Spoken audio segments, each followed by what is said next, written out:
شروع اللہ کے نام سے جو آسمانوں اور زمین کا نور ہے۔ السلام علیکم ناظرین، میں ہوں آپ کا ہوسٹ رضوان شاہ اور آپ دیکھ رہے ہیں پروگرام گہری نظر۔ ناظرین، اس وقت ملکی اور بین الاقوامی بے شمار ایسی خبریں ہیں جس کی طرف آپ کی توجہ دلانا بہت ضروری ہے۔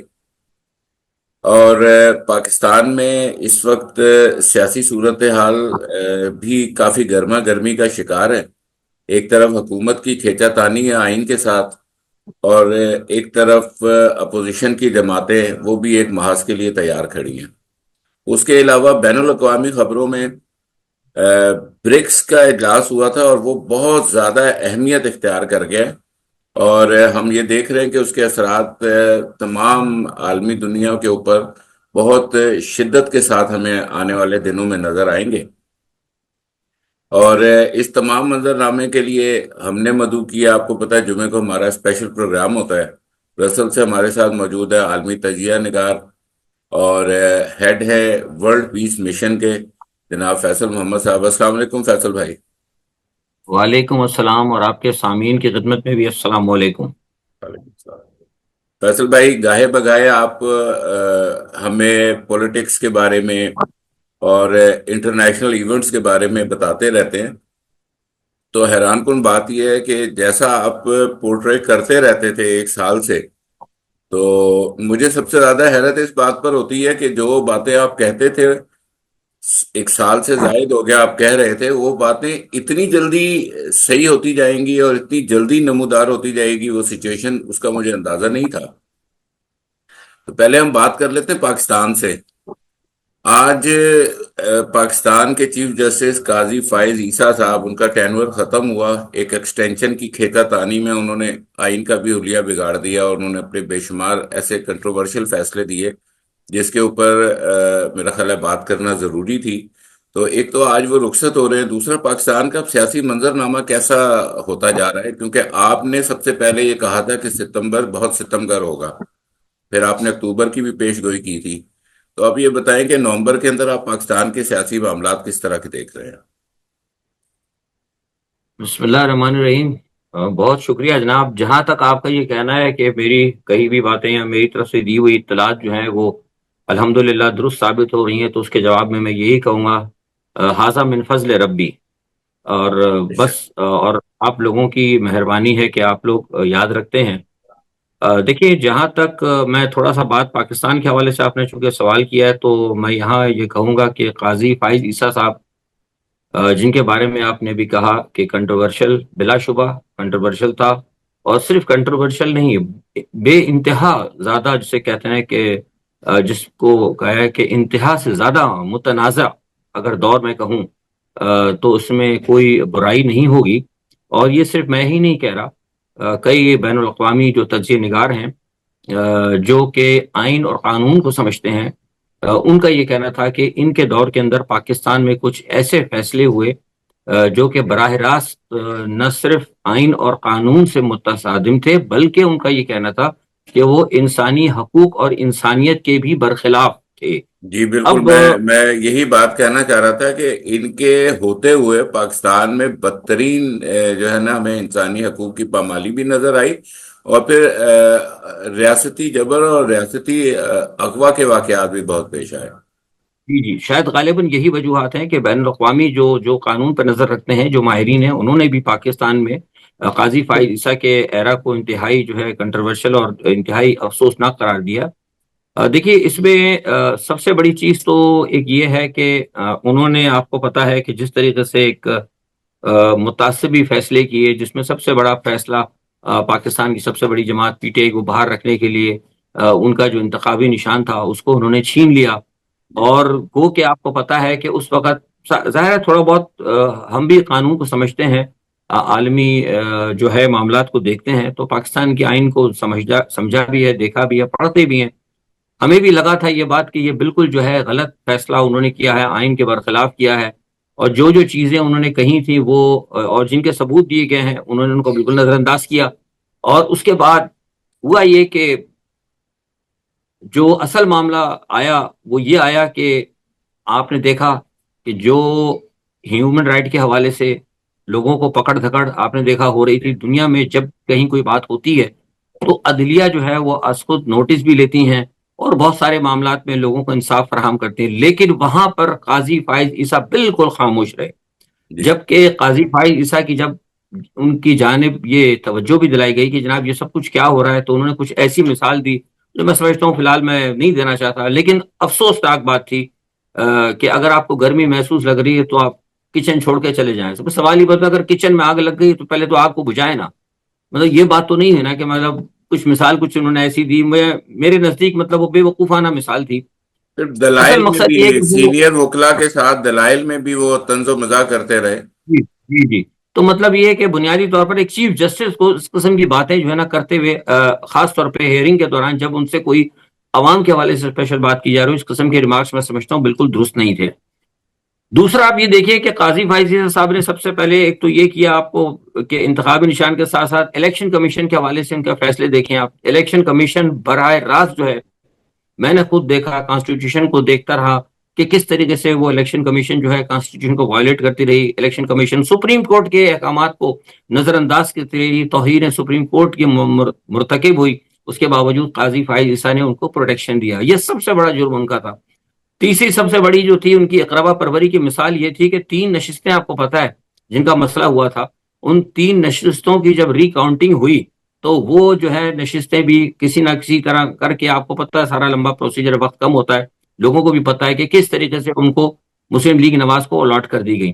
پھر اس کے بعد جو سب سے زیادہ جو میں سمجھتا ہوں جس کو ساری دنیا میں کرٹیسائز کیا، وہ 63A کا فیصلہ تھا.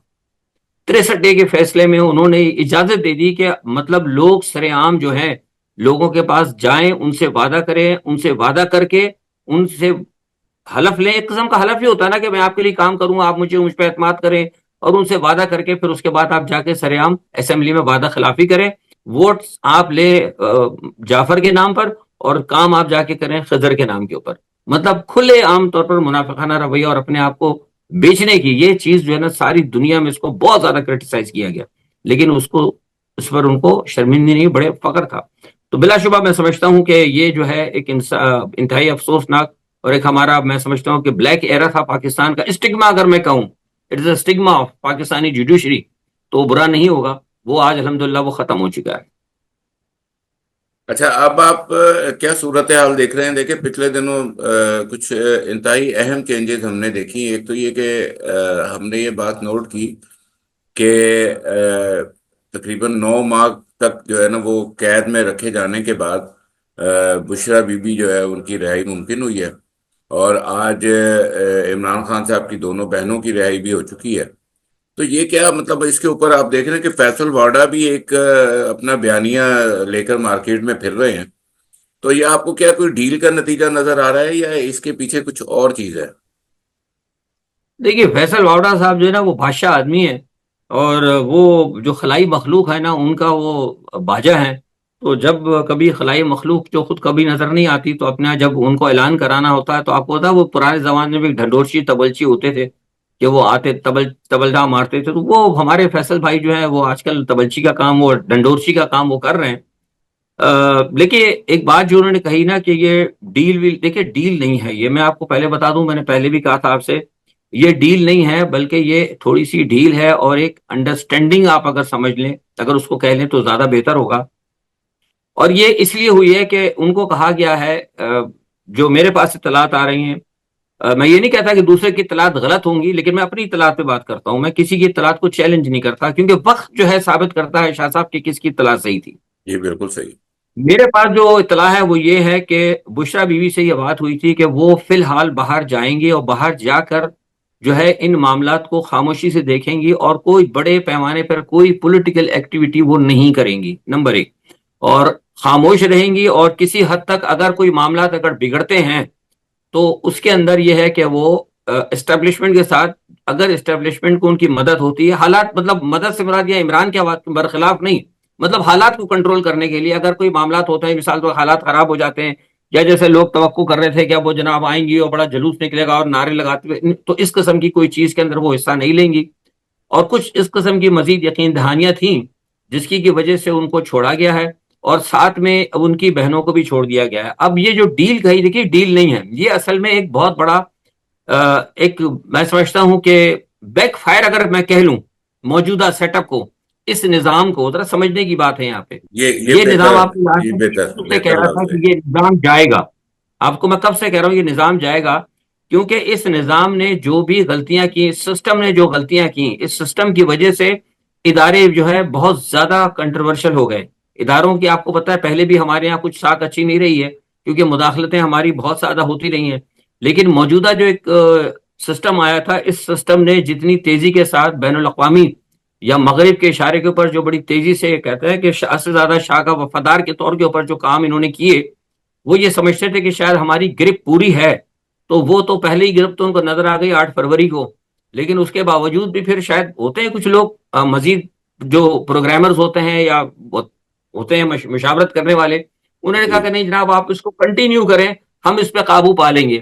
اور آپ کو عموماً ایسا دیکھنے میں بھی آیا ہے کہ جب جو بادشاہ سلامت ہوتے ہیں، کوئی بھی ہو، نظر آنے والا ہو یا نظر آنے والا ہو، اس کے ارد گرد جو لوگ ہوتے ہیں نا، وہ جا کر وہ یہ کہتے ہیں کہ sir everything is under control, ہر چیز پہ ہماری گرفت ہے. لیکن جب بعد میں کافی دنوں بعد جب بادشاہ سلامت کے جب کمرے کے اندر جب پتھر آنے لگتے ہیں نا، پھر بادشاہ سلامت کو پتہ لگتا ہے کہ کنٹرول میں نہیں ہے، ہجوم تو باہر آ چکا ہے. تو کچھ ایسی صورتحال جو ہے اب آئی ہے جس کی وجہ سے یہ نظام جو ہے، یہ سسٹم جو ہے نا، اب یہ گرنے جا رہا ہے. دیکھیے قاضی فائز عیسیٰ جو ہیں، یہ میں بہت اہم خبر آپ کو دے رہا ہوں، قاضی فائز عیسیٰ اس بدبودار نظام کا ایک بڑا مضبوط پلر تھا. قاضی فائز عیسیٰ کا جانا اس نظام کے لڑکھڑانے کی بہت بڑی نشانی ہے. میں آپ کو بتا رہا ہوں، صرف حکومت چہرے چینج نہیں ہوں گے، اس مرتبہ یہ نظام جائے گا. کیونکہ اب بہت سارے جو ادارے ہیں ہمارے، وہ محسوس کر رہے ہیں کہ غلط سسٹم کی وجہ سے جو انہوں نے غلط اقدام اٹھا لیا تھا امریکہ کے کہنے کے اوپر، کھل کے میں بات کر رہا ہوں، جس طریقے سے انہوں نے عمران خان کو جیل میں ڈالا، غلط تھا. میں پہلے بھی کہتا تھا اور آج بھی کہہ رہا ہوں کہ عمران خان کو جس طریقے سے انہوں نے جیل میں ڈالا بالکل غلط تھا. اور ان کو اب جن لوگوں کے کہنے پہ ڈالا ہے، یہ بھی آج میں آپ کے چینل سے ریکارڈ آپ رکھ لیں کہ جن لوگوں نے کے کہنے پر ہماری اسٹیبلشمنٹ نے یا جس نے بھی یہ قدم اٹھایا، وہی لوگ آپ کو کچھ دنوں بعد یہ کہتے ہوئے نظر آئیں گے کہ ہمارا یہ فیصلہ غلط تھا. تو اب مجھے بتائیے، اگر وہ اپنے فیصلے سے اگر وہ خود ریورس ہو جائے تو کیا عمران خان کے سال سوا سال یا جو کچھ بھی ملک اور قوم کے ساتھ زیادتی ہوئی کوئی واپسی ہو سکتی ہے؟ نہیں ہوگی. لہذا فیصلہ کیا گیا کہ اس پورے نظام کو اب تبدیل کیا جائے، یہ نظام گرے گا. تو اس لیے جو ہے اب آہستہ آہستہ اس نظام کو گرانے کی طرف جانے کے لیے آہستہ آہستہ انہوں نے تھوڑی سی جو ہے نا ڈھیل دینی شروع کی. یہ ڈھیل نہیں ہے، اور اب یہ دیکھا جا رہا ہے کہ معاملات کو کس طریقے سے درست کیا جاتا ہے. ساتھ مطلب. ہی ساتھ اس کے جی ساتھ ہی ساتھ پس منظر میں آپ یہ دیکھیں کہ برکس کے اندر جو کچھ ہو رہا ہے نا، دیکھیں ساری دنیا میں بریکس کے آج سے اوپر. ایک سال دو. فیصل بھائی بریکس کے اوپر میں ابھی بات کرتا ہوں آپ سے. جی جی اس میں ایڈیشن یہ کر لوں تاکہ ہم اس ٹاپک سے نکل کے پھر بڑے ٹاپک کی طرف جائیں. دیکھیں مطلب آپ کی بات کو اگر ہم مثبت طریقے سے سوچیں تو بہت کچھ جو غلط ہو چکا ہے اس کو صحیح کرنے کی کوششیں کی جا رہی ہیں، جی مختصر جی اگر بالکل کہا ایسے. جائے تو. جی جی بالکل کہی جا رہی ہے. اس کی وجہ یہ تھی کہ دیکھیں سال سوا سال پہلے تو یا 1.5 سال پہلے تو یہ تھا کہ بالکل یہاں پر ہم نے دیکھا کہ ایک ہی طاقت جو ہے وہ مسلط تھی، اور سب کو پتا بھی ہے کہ عمران خان کو کیوں ہٹایا گیا. عمران خان کا پہلا جو آپ کو یاد ہوگا، آپ تو صحافی ہیں سالوں سے ہیں، آپ کو یاد ہے جس وقت عمران خان سمر اولمپک میں گئے تھے چائنا میں، تو ان کو واضح طور پر منع کیا گیا تھا. وہ عمران خان نہیں مانے. پھر اس کے بعد ان کو یوکرین جانے سے منع کیا تھا کیونکہ یوکرین کی جنگ سٹارٹ ہونے والی تھی. انہوں نے کہا تھا کہ بھئی ہم اس وقت رشیا کو آئسولیٹ کرنا چاہتے. تو پھر جی وہاں کیوں عمران خان وہاں گئے اور جا کے انہوں نے کہا کہ نہیں جناب، ہم جو ہے یہ اس قسم کے تمام معاملات کو نہیں مانتے. جو ہے رشیا ہو گیا ہے، چائنا ہو گیا ہے، یا خطے کے جو بھی ممالک ہیں، ان کو جو ہے نا بڑی طاقتوں کے پیچھے اس طرح نہیں بھاگنا ہوگا. یوکرین کے معاملے میں ہم جو ہے بالکل جو ہے غیر جانبدار رہیں گے. یہ بات جب عمران خان نے وہاں پر کی تو یہ بات بری لگی. اس کے نتیجے میں آپ کو بتا ہے کہ عمران خان گئے. تو اب وہی بات میں کہہ رہا ہوں کہ ان سب جو انہوں نے فیصلے کیے تھے، ان کو پتہ لگ گیا کہ ہمارے فیصلے بالکل غلط تھے. ان کے غلط فیصلوں کے نتیجے میں پاکستان کو تو نقصان ہوا، امریکہ کو بھی نقصان ہوا ہے. وہ نقصان سب سے بڑا جو ہوا برکس کی شکل میں آپ کو سامنے نظر آ رہا ہے. جی جی جی. برکس جو بنا ہے، برکس کی وجہ سے بھی بڑی چیزیں جو ہیں سامنے آ رہی ہیں. آپ کو میں بتا دوں کہ پاکستان آلریڈی جو ہے اس وقت برکس میں جانے کا خواہش مند ہے. اب آیا پاکستان کو وہ لیتے ہیں نہیں لیتے کچھ نہیں کہا جا سکتا، کیونکہ اگر یہ ہونا کوئی چھوٹے موٹے دوست جیسے ہمارے یہاں ہوتے ہیں، کوئی نام میں نہیں لوں گا، کچھ چھوٹے چھوٹے ممالک کے دوست ہیں ہمارے جو بات چیت بھی کرتے ہیں اور پھر پلٹ بھی جاتے ہیں. خاص طور پہ امریکہ بہادر کا ہے. امریکہ کے تو وعدے وہی آپ کو پتہ ہی ہے، جس سے وعدے کرتے ہیں پھر بعد میں اسی کے گلے پڑتے ہیں. لیکن پیوٹن وغیرہ ہو گیا یا ایران چائنا کی جو قیادت ہے، یہ قیادتیں ایسی ہیں کہ یہ کم از کم لوگوں کے ساتھ اور ریاستوں کے ساتھ جو معاملات ہیں ان کو یہ یاد رکھتی ہیں اور ان کی اہمیت کو سمجھتی ہیں. تو میں سمجھتا ہوں کہ پاکستان کی جو فی الحال فوری طور پر اگر کبھی شمولیت کی بات ہوگی تو ضرور یہ کہا جائے گا کہ پہلے آپ اپنے ملک کے حالات کو درست کریں. جب تک پاکستان کے اکنامیکل اور سیاسی حالات جب تک درست نہیں ہوتے، پاکستان کو شاید میں نہیں سمجھتا کہ وہ اس صورتحال کے اندر فوری طور پر برکس میں لیں گے. اور جب پاکستان کے سیاسی اور معاشی صورتحال کو صحیح کرنے کی بات ہوگی تو شاہ صاحب سب سے پہلا قدم ہوگا عمران خان کی رہائی ہوگی.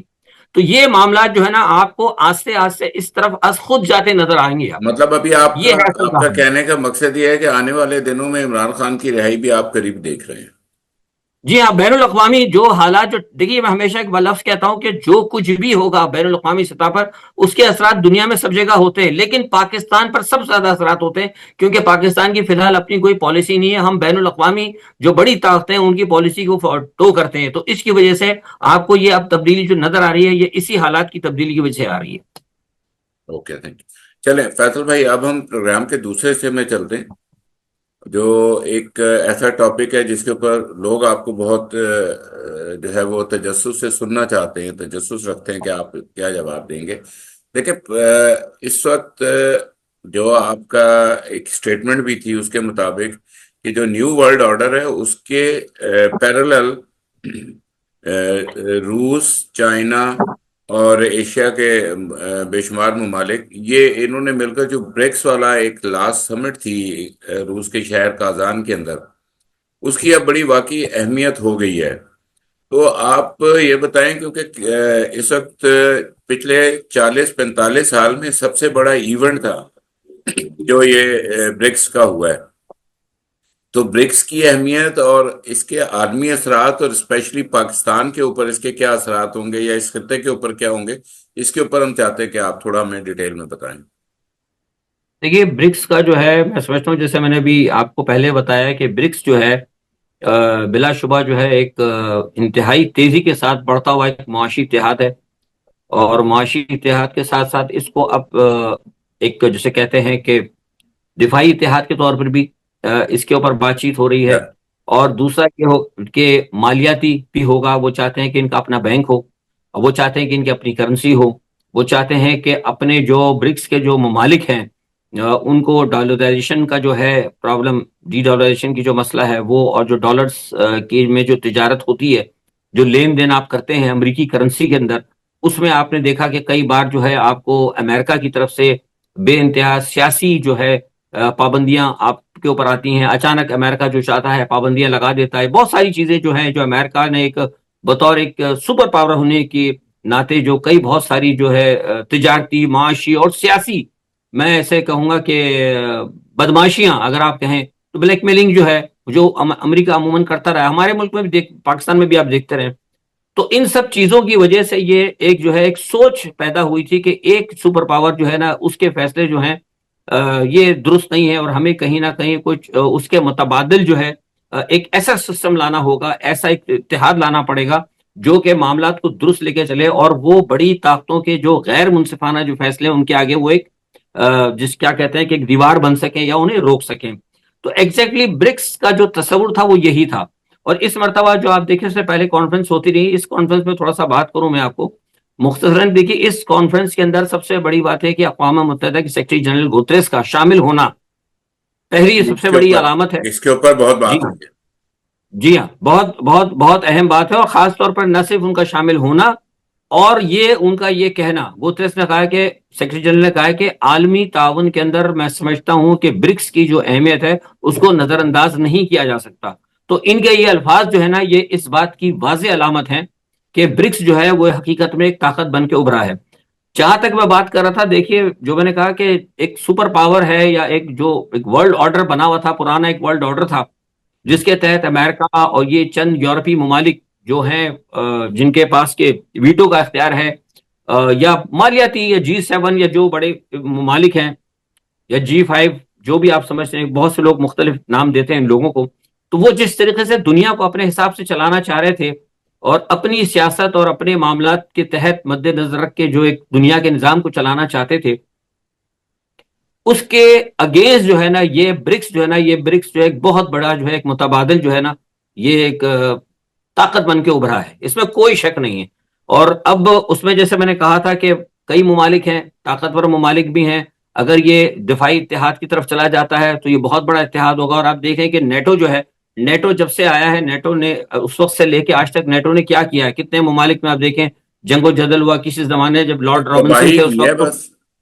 جی ہاں، تباہی تو تباہی ہوئی ہے. جس وقت تک لارڈ رابنسن تھے، میں ان کو اچھی طرح جانتا ہوں، سابقہ نیٹو کے سیکرٹری جنرل. وہ جب مشرق وسطیٰ میں جنگ کی بات ہوئی تو میری ان سے ملاقات ہوئی، تو انہوں نے کہا تھا کہ میرے ہوتے ہوئے تو ہم کبھی بھی مشرق وسطیٰ میں ہم نہ جائیں گے، کیونکہ ہمارا جو ہے نا نارتھ اٹلانٹک سے ہے ہمارا، ہم وہاں نہیں جائیں گے کبھی بھی. لیکن اس کے بعد آپ نے دیکھا کہ بدلتے بدلتے وہ نیٹو کہاں سے کہاں پہنچ گیا، رشیا کے بارڈر تک پہنچ گیا. تو سارے معاملات جو ہے نا بنیادی طور پر جو ان کا طریقہ کار تھا کہ پرانا جو ہمارا ورلڈ آرڈر تھا، اس ورلڈ آرڈر کے تحت پوری دنیا پہ ہم قبضہ کر کے ون ورلڈ ون گورنمنٹ کے تحت سبھی کچھ ہم کریں گے، معیشت بھی ہمارے پاس، سیاست بھی ہمارے پاس، سب کچھ ہمارے پاس. اس کے اگینسٹ جو ہے نا میں سمجھتا ہوں کہ ایک بہت بڑا جو ہے اتحاد یہ برکس بن کے سامنے آیا ہے.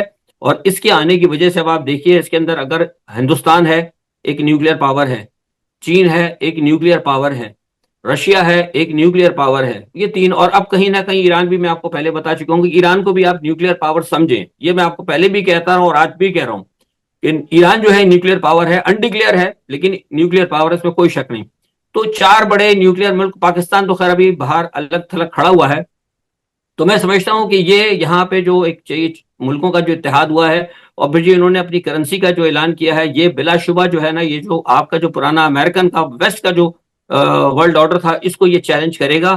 اور اس کا خطرہ ہے، اور مجھے لگتا ہے کہ شاید ہو سکتا ہے اس کو روکنے کے لیے ہو سکتا ہے امریکہ کوئی پھر دوبارہ مزید بڑی جنگوں کی طرف جائے. لیکن مجھے ابھی تک اس میں ناکامی نظر آ رہی ہے. اس کی وجہ یہ ہے کہ ایران جو ہے، ایران کے اوپر حملہ کرنے کا پلان پورا مکمل تھا ان کا. لیکن اب آپ دیکھیں جب انہوں نے دیکھا کہ برکس کی اتنی بڑی یہ جو میٹنگ ہوئی اور اس کے جو انہوں نے اثرات دیکھے، تو اس کی وجہ سے امریکہ نے بھی تھوڑا سا ان کو ہاتھ روک دیا ہے اسرائیل کو. ورنہ آپ کو ادھر پتا ہے کہ ادروائز تھاٹ بھی پہنچا دیا گیا تھا، ساری چیزیں تیار تھیں کہ آپ نے حملہ کرنا ہے، ہم نے آپ کو تھاٹ وغیرہ دے دی، جیسے ایران کی ریٹیلیشن ہوگی اس کو آپ روکیں گے. لیکن ان کو وہاں سے پتہ لگ گیا کہ جب میٹنگ ہوئی اور روس نے یہ واضح طور پر کہا کہ ہم ایران کا ساتھ نہیں چھوڑیں گے، اور برکس کی میٹنگز کے اندر بھی جو کچھ سائیڈ لائن میں جو باتیں ہوئیں، اس سے جو خبریں نکلی، اس سے ان کو پتہ لگ گیا کہ اگر یہ معاملہ ہو گیا تو ہو سکتا ہے کہ شاید اس وقت روس جو ہے اور براہ راست جو ہے برکس کے کچھ ممالک جو ہیں ان کے ساتھ صرف جنگ کی بات تو نہیں تھی، اور بھی بہت سارے معاملات ہوتے ہیں، تجارت کے معاملات ہیں، دوسرا، سفارتی معاملات. جی فیصل بھائی، اس جی کے اندر دو تین باتیں مینشن کرنا ضروری ہیں برکس کے حوالے سے. وہ یہ کہ ایک تو ہم نے یہ دیکھا ہے کہ انڈیا اور چائنا کی جو ایک آپس میں ایک بارڈر میں چپکی تھی نا. میں اسی طرف آ جی. میں اسی طرف آ رہا تھا. تو تو وہ اصل میں میرا انہوں نے کہنے دیکھا. کا مقصد یہ ہے کہ جو برکس کی اہمیت ہے اس کا ہمیں اس سے بھی اندازہ ہوتا ہے کہ بہت سارے جی ممالک جو اپنے بہت سیریس اپنے کنفلکٹ ہے اس کو بھی اب وہ اگنور کرتے جا رہے ہیں اور اس کو بھی وہ میں اسی سلجھا طرف رہے آ ہیں رہا تاکہ اس پلیٹ فارم پہ جائیں. میں اسی طرف آ رہا ہوں کہ وہ تو چلے کر رہا ہے، لیکن یہ کہ جو مزید جو کانفلکٹ ہونے والے تھے ان پہ بھی اثر انداز ہو گیا. مقصد جو میں جی بتانا چاہ رہا تھا، یہ ایک نیا کانفلکٹ آنے والا تھا، یہ برکس کی وجہ سے یہ جی بھی جی رک گیا. اور ایک وہاں سے یہ رپورٹ جو ہے نکال دی گئی امریکہ کی طرف سے. یہ رپورٹ خود کی نکالی گئی ہے، یہ میں آپ کو بتا رہا ہوں، یہ اچھا. لیک نہیں ہوئی. یہ کہہ دیا کہ امریکن پینٹاگون کی رپورٹ جو ہے لیک ہو گئی اسرائیل کی حملہ کرنے کی، تو لہٰذا حملہ ہم نے موقوف کر دیا. نہ نہ نہ، ایسی کوئی بات نہیں ہے. یہ انہوں نے پھر ایک دفعہ دنیا کو گمراہ کرنے کی کوشش کی گئی ہے. یہ رپورٹ انہوں نے جان بوجھ کے نکالی تھی، اس لیے فیس نکالی سیونگ. تھی کہ اسرائیل، ہاں، فیس سیونگ کے لیے، اور یہ دیکھنے کے لیے کہ جو برکس کے اندر جو کچھ ہو رہا ہے اس کو ہم دیکھیں کہ برکس کے اندر کیا ہوتا ہے، برکس کی کہاں تک ہوتی ہے. یہ تو جو آئندہ آنے والے جو معاملات ہیں اس سے آپ دیکھیں کہ برکس کو روکنے میں کتنا فائدہ مند ثابت ہو رہا ہے. لیکن اس کے علاوہ جو پرانے تنازعات ہیں، جیسے کہ آپ نے کہا، جو میں کہتا رہا ہوں کہ آپ دیکھیں کہ چائنا کا اور بھارت کا بڑا پرانا سرحدی تنازع تھا، اور مغرب کی کوشش تھی کہ اسی تنازع کی وجہ سے کنٹینمنٹ آف چائنا کا جو ان کا پلان تھا وہ اس کو آگے بڑھائیں. لیکن آپ دیکھیں کہ برکس کی وجہ سے وہ معاملہ بھی ختم ہو گیا. چائنیز جو قیادت ہے اس کی اور بھارتی قیادت مودی کی ملاقات ہوئی ہے، اور آج آپ دیکھیں کہ وہ ڈس انگیجمنٹ بھی ہو گئی ہے، اور فوجی جو ہیں وہ اپنی اپنی پرانی جگہوں پہ چلے گئے ہیں. تو اس طریقے سے اگر دیکھا جائے تو برکس جو ہے میں سمجھتا ہوں کہ امن و امان کے قیام کے اندر، اور جسے کہتے ہیں کہ برابری کی بنیاد کے اوپر سب ایک جیسے اور سب برابر سے رہیں، سب کو جینے کا حق ہے، سب کو تجارت کا حق ہے، سب کو آگے بڑھنے کا حق ہے. یہ جو ان کا ایک موٹو ہے میں سمجھتا ہوں اس کے تحت یہ برکس بڑی تیزی سے کامیابی کی طرف جا رہا ہے. ابھی میں نے بات کی تھی پاکستان کی. دیکھیے پاکستان کے لیے میں نے کہا تھا کہ شاید پاکستان کو ابھی فوری طور پر وہ اجازت نہیں دیں. ترکی کے حوالے سے بھی میں آپ کو بتا دوں کہ ترکی کا بھی مجھے لگتا ہے کہ شاید ان کو اجازت نہیں ملے گی، حالانکہ اردوغان گئے ہیں. اس کی وجہ یہ ہے کہ ترکی آلریڈی آپ کو پتا ہے ابھی نیٹو کے اندر شامل ہے، اور نیٹو کا ممبر ہونے کی وجہ سے ترکی نے آپ کو بتایا کہ یوکرائن کی فوجی مدد بھی کی ہے. اور پاکستان تو نیٹو کا ممبر ویسے ہی نہیں ہے، لیکن ہم نے پھر بھی جو ہے نا جسے کہتے ہیں وہ شاہ سے زیادہ شاہ کے غلام کے مصداق ہم نے ویسے ہی اپنا بھیجیت آگے کہ یار کسی زمانے میں تھے ہم نان نیٹو الائی، لیکن اب تو وہ بھی ہم نہیں ہیں. تو ہم نے بغیر اس کے مدد کر دی ہے. تو میں سمجھتا ہوں کہ ترکی کو شاید اس کے لیے تھوڑا انتظار کرنا پڑے گا، اور ہو سکتا ہے کہ ترکی کو نیٹو کی ممبرشپ بھی چھوڑنی پڑ جائے، جو بہت بڑی بات ہوگی. میرا جو جہاں تک خیال ہے کہ ترکی کو چھوڑ دینا چاہیے، کیونکہ دیکھیے نا ترکی نے جان توڑ کوشش کی یورپین یونین میں شامل ہونے کی، لیکن ایک مسلم ممالک، ایک مسلم ریاست ہونے کی وجہ سے یورپین یونین اس کو نہیں لیا. ٹھیک ہے اب نیٹو کا حصہ بن گیا، لیکن نیٹو کا حصہ بن کر ترکی کو کیا فائدہ ہے؟ جی ترکی یہی ہو رہا ہے کہ مسلم ملک ہونے کے باوجود جو غیر مسلم ہیں ان کی جہاں جہاں لڑائیاں ہو رہی ہیں، جہاں جہاں وہ جارحیت کرتے ہیں، ترکی ایک مسلمان ملک ہونے کی کے ساتھ ساتھ ان کی جارحیت کا حصہ بن رہا ہے. تو میں سمجھتا ہوں ہم نے اپنے طور پر تو یہ کہا ہے، ترکی کو مشورہ دیا ہے، اردوغان صاحب کو جو ہماری ایسوسیشن ہے اس کے ذریعے، کہ بھائی بہتر یہ ہے کہ آپ نیٹو کو بائی بائی کر کے بہتر ہے کہ آپ ادھر آئیں، اس الائنس کے اندر آئیں، تاکہ خطے کے معاملات کو اور ساری دنیا کے جو معاملات امن کی طرف جو جا رہے ہیں. دیکھیے پیوٹن کی ایک بات مجھے بہت پسند ہے کہ پیوٹن جو ہے جنگ کے فیور میں بالکل نہیں ہے، اور یہی وجہ ہے کہ کہیں نہ کہیں آپ دیکھیں کہ ٹرمپ جو ہے، ٹھیک ہے میں یہ نہیں کہتا کہ ٹرمپ کو بہت نیک آدمی کو فرشتہ ہے، یہودیوں کی طرف اس کا بھی جھکاؤ ہے، لیکن وہ جنگوں کے خلاف ہے. اور ٹرمپ اسی وجہ سے پیوٹن کی بھی تعریف کرتا ہے، وہ کہتا ہے کہ یہ جنگوں کے خلاف نہیں ہے. آپ امریکہ کو دیکھ لیں، امریکہ نے لے کے گزشتہ 20-25 سالوں کے اندر آپ دیکھیں امریکہ نے 25 یا 50 سالوں میں کتنی جنگیں کی ہیں، اور گزشتہ 20-25 سالوں میں آپ چائنا کو دیکھ لیں، چائنا نے کتنی جنگیں کی ہیں، روس کی جنگیں جو آپ دیکھ لیں. تو اس سے یہ بات سارا پتہ لگ جاتا ہے کہ یہ جو برکس کا جو ایک اتحاد بن رہا ہے، یہ ایک پرامن اتحاد ہوگا، اور اس میں جو بھی ملک میں سمجھتا ہوں شامل ہوں گے ان کو ترقی کے اور آگے بڑھنے کے بڑے بھرپور مواقع جو ہیں ان کو میسر ہوں گے. کیا فیصل بھائی، پروگرام کے آخر میں آگے آنے والے سب سے اہم جو چیز ہوگی وہ امریکی صدارتی انتخابات ہوں گے، تو میں چاہتا ہوں پروگرام کے آخر میں اس کے بارے میں بھی آپ کو جو ہے نا ناظرین کو آگاہ کریں. دیکھیے امریکی صدارتی انتخابات کیا کہیں کہ جو معاملات جو پاکستان میں اس طرح چل رہے تھے کہ ایک پلان تھا ہماری ڈیپ اسٹیٹ کا کہ عمران خان کو پابند سلاسل رکھ کے اور سارے معاملات کو چلایا جائے، تو اتفاق سے یہاں بھی ان کو ناکامی ہو رہی ہے اور وہاں بھی ان کو ناکامی ہو رہی ہے، کیونکہ امریکہ کی جو ڈیپ اسٹیٹ ہے انہوں نے بھی سوچا تھا کہ ٹرمپ کو باہر رکھا جائے. اور اب ان کو شاید میں نے اس سے کہا نا، ایک بڑی اہم بات آپ کو بتا دوں آخر میں، پھر آپ کو ذرا وضاحت کر دوں کہ ان کو بھی شاید غالباً احساس ہو رہا ہے. اور ایک بات میں آپ کو بتا دوں کہ اب امریکی انتظامیہ کو اس بات کا بھی احساس ہو رہا ہے کہ جس طریقے سے ٹرمپ نے، بائیڈن نے جو غلطی کی تھی، عمران کا جو بائیکاٹ کیا تھا ٹیلی فون، آپ کو پتا ہے وہ نہیں کر رہے تھے. جی حالانکہ یہاں سے ہماری لابنگ کرنے بھی، عمران نے تو خیر کچھ نہیں کیے، لیکن یہاں سے لوگ گئے تھے کہ بائیڈن کا فون آ جائے. تو اب امریکی انتظامیہ میں جو موجودہ لوگ ہیں وہ ان کو بھی اس چیز کی غلطی کا احساس ہو گیا ہے کہ یہ بائیڈن انتظامیہ کی بہت بڑی غلطی تھی کہ انہوں نے دنیا کے حالات کو طاقت کے ذریعے جو نپٹنے کی جو کوشش کی تھی وہ طریقہ کار غلط تھا. اگر بائیڈن انتظامیہ بیک چینل کے اندر معاملات عمران خان سے درست کر لیتے وہ زیادہ بہتر ہوتا بنسبت اس کے کہ انہوں نے عمران خان کے لیے پاکستان میں پرابلم پیدا کی، اور جس کی وجہ سے عمران خان کو یہ ساری جو ہے مشکلات درپیش ہوئی. یہی معاملہ جو ہے سوچ جو ہے امریکہ کے اندر بھی اب آتی جا رہی ہے. جو امریکہ کے اندر جو عام لوگ ہیں، ایک ڈیپ اسٹیٹ بھی ہوتی ہے، تو وہ بھی اب کہیں نہ کہیں یہ سوچ رہی کہ ان کو تھوڑے سے اپنے معاملات کے اوپر ہلکا سا جو ہے وہ تھوڑا سا پیچھے ہٹنا پڑے گا، کیونکہ کیملا ہیرس کی پوزیشن بھی بڑی خراب ہوتی جا رہی ہے ان تمام صورتحال کی وجہ سے. اور دوسری سب سے بڑی بات ہے کہ جو میں بتا دوں جو برکس جس طریقے سے کامیاب ہوا ہے، اس کی کامیابی کے اندر بھی جو نا بائیڈن انتظامیہ کے اوپر الزامات آ رہے ہیں کہ بائیڈن کی تمام ناقص پالیسی تھی کہ وہ رشیا کو کنٹینمنٹ آف چائنا اور رشیا کو آئسولیٹ کرتے کرتے پورے امریکہ کو خود تنہا کر گئے. تو یہ سمجھتا ہوں میں یہ دو چیزیں جو ہیں یہ امریکہ کے آنے والے انتخابات کے اوپر بہت زیادہ اثر انداز ہوں گی بائیڈن انتظامیہ کے برخلاف. فیصل بھائی، بہت شکریہ، آپ نے بہت مفصل ہمارے ساتھ بات چیت کی ہے، اور آپ ہر جمعے بڑی شفقت فرماتے ہیں. تو ناظرین، امید ہے آپ کو یہ پروگرام پسند آیا ہوگا. کوشش ہم نے یہ کی ہے کہ آپ کو پاکستان کا اور عالمی منظرنامے کا ایک اچھا ایک ایسا خاکہ اور ایسے حالات اور اپڈیٹس دے دی جائیں تاکہ آپ پورا ایک ہفتہ مزید ویٹ کریں اور ہم اگلے جمعے پھر فیصل بھائی کے ساتھ ایک مفصل پروگرام کے ساتھ شریک ہوں. اپنی آرا سے ہمیں لازمی آگاہ رکھیے گا. اپنا خیال رکھیے. اپنے ہوسٹ رضوان شاہ کو دیجیے اجازت. پاکستان زندہ باد.